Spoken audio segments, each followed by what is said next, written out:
दोस्तों, कैसे हो? उम्मीद करती हूँ आप स्वस्थ होंगे, मस्त होंगे। चिकित्सा पद्धति कोई भी हो, चाहे वो होम्योपैथिक है, एलोपैथिक है, आयुर्वेदा है, सिद्ध चिकित्सा है, योग है और या प्राकृतिक चिकित्सा है, सभी का मेन उद्देश्य ये होता है कि हर मनुष्य स्वस्थ रहे। तो आपने देखा ही होगा कि पिछले 4-5 दशक से हमारे जीवन में जो एंटी माइक्रोबियल ड्रग्स हैं, इन्होंने अपना एक विशेष स्थान बना लिया है। यानी कि जब भी किसी इंसान को थोड़ी सी सर्दी लगती है, खांसी होती है, जुकाम होता है, तो झट से वो स्वेच्छा से ही कोई ना कोई गोली या तो घर पड़ी है वो ले लेता है या मेडिकल स्टोर पे जाके दवाई लेके वो अपने आप में 1-2 दिन में बेटर फील करने लग जाता है। लेकिन इससे क्या होता है, इससे बहुत ही भयंकर चीज़ें होती हैं। एक चीज़ हो जाती है एंटी माइक्रोबियल रेजिस्टेंस। मैं आपको पहले एंटी माइक्रोबियल रेजिस्टेंस के बारे में सिंपल सी एग्जांपल के साथ समझाऊंगी। एक ऐसा व्यक्ति जिसने अपने जीवन में इतनी ज़्यादा एंटीबायोटिक्स ले ली हैं कि अगर वो किसी और बीमारी से ग्रस्त हो गया है तब तो वही एंटीबायोटिक्स उस पर कोई असर नहीं कर रहे। तो फ्रेंड्स, आपको मैं ये बताऊंगी कि माइक्रोब्स हैं क्या। माइक्रोब्स में जो कि हमारी आंखों से चीज़ें नहीं दिखती, माइक्रोस्कोप के अंडर ही दिखती हैं, वही माइक्रोब्स हैं।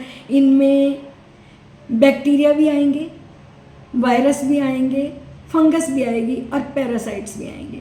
बैक्टीरिया जो एंटी बैक्टीरियल हैं, यानी कि जिनको एंटीबायोटिक्स के नाम के से जाना जाता है, ये एंटीबायोटिक्स 2 तरह के होते हैं, एक बैक्टीरियोस्टैटिक और एक बैक्टीरियोसाइडल।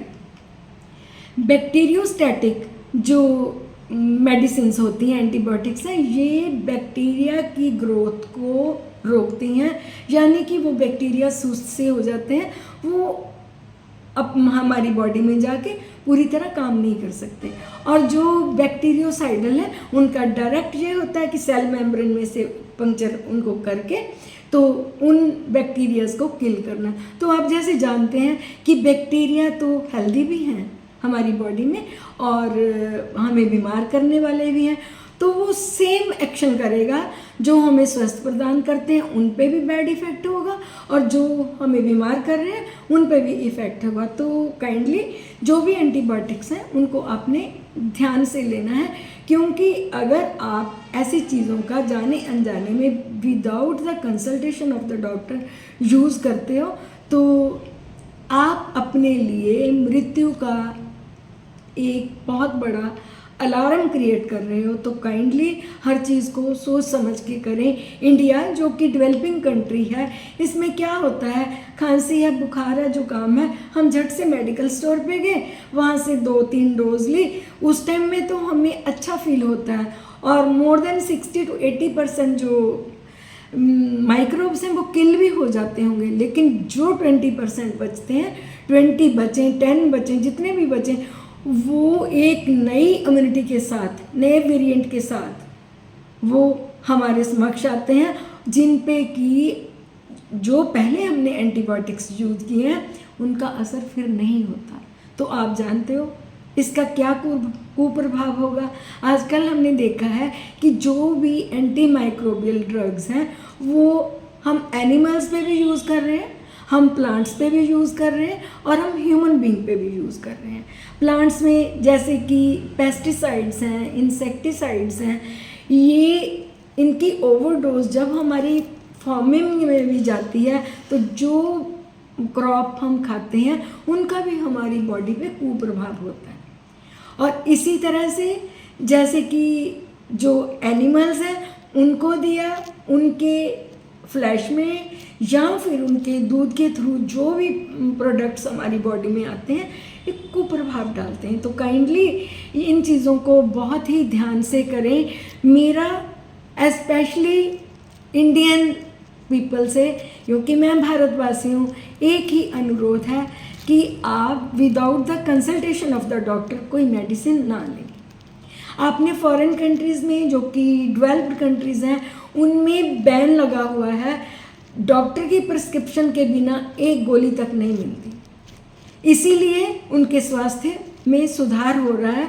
आप जानते हैं लगभग 1 साल में अपनी इच्छा से ओवरडोज से या लो डोज से लगभग 10 लाख लोग मृत्यु के मुंह में जाते हैं। तो आप सोचिए ये कैंसर से भी घातक है।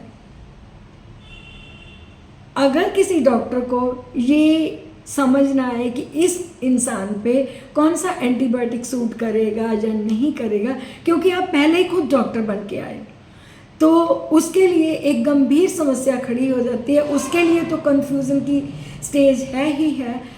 आपका परिवार, आप जो अपने घर की एक मेन पर्सन हो, उससे हाथ धो बैठता है। तो काइंडली मैं अब आपको कुछ अच्छे सुझाव दूंगी जिनको अपना के आप ये बड़ी गलती बिल्कुल नहीं करें। सबसे पहले अपने वातावरण को साफ रखें ताकि माइक्रोब्स पल ना पाएं। नंबर 2 पे आप अपनी जो वैक्सीनेशन है, कुछ डिजीज़ के अगेंस्ट वैक्सीनेशन क्रिएट हो गई है, आप अपने आप को वैक्सीनेशन ज़रूर दें। आप पानी की स्वच्छता पे पूर्ण ध्यान दें और डॉक्टर की सलाह के बिना कोई भी एंटीबायोटिक नहीं लेना। अगर डॉक्टर आपको 5 दिन के लिए कोई भी एंटीबायोटिक या एंटी माइक्रोबियल ड्रग प्रिस्क्राइब करते हैं तो आप 2-3 दिन के बाद ठीक महसूस करते हो।